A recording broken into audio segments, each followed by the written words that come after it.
అవినాష్ రెడ్డి ఇంట్లో ఈడీ అయితే సోదాలు చేస్తుంది. మొత్తం 6 చోట్ల అవినాష్కి చెందినటువంటి 6 చోట్ల సోదాలు అయితే చేస్తుంది. ముఖ్యంగా సిబిఐ ఇచ్చినటువంటి కేసు ఆధారంగానే ఇప్పుడు ఈడీ ఈ సోదాలు చేస్తుంది. ముఖ్యంగా మనీ లాండరింగ్, హత్యకు ముందు ఏదేది జరిగాయి, ఒకవేళ ఆ మనీ లావాదేవీలు జరిగాయేమో దాని మీద కూడా ఇప్పుడు ఎంక్వైరీ చేస్తుంది. ఎందుకంటే దీనికి సంబంధించి ఆధారాలు దొరికాయి సిబిఐకి.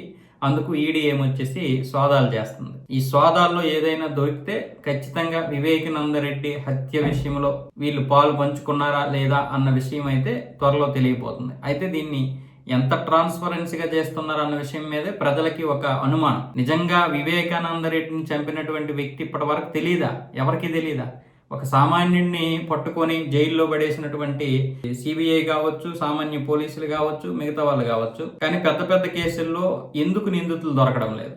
ఒక సుగాలి ప్రీతి విషయంలో ఎందుకు దొరకడం లేదు? ఒక ప్రత్యూష, ఒక ఆయేష, అసలు ఏం జరుగుతుంది? ఒక వివేకానందరెడ్డి ఇలాంటి కేసుల్లో అసలు రాజకీయ నాయకులు ప్రమేయం ఉంటే చాలు, వాడిని అసలు ఎవరు పట్టుకోలేకపోతున్నారు. సిబిఐ అయినా సరే, ఈడీ అయినా సరే, ఇలాంటి వాళ్ళని అంటే ఈ ఎవరైతే హత్య చేశారో వాళ్ళని పట్టుకోగలిగితే వీళ్ళ మీద ఇంకా మంచి నమ్మకం అయితే ఉంటుంది. కానీ రాజకీయ ఒత్తిడులతో కూడా అందరూ పనులు చేస్తున్నారు.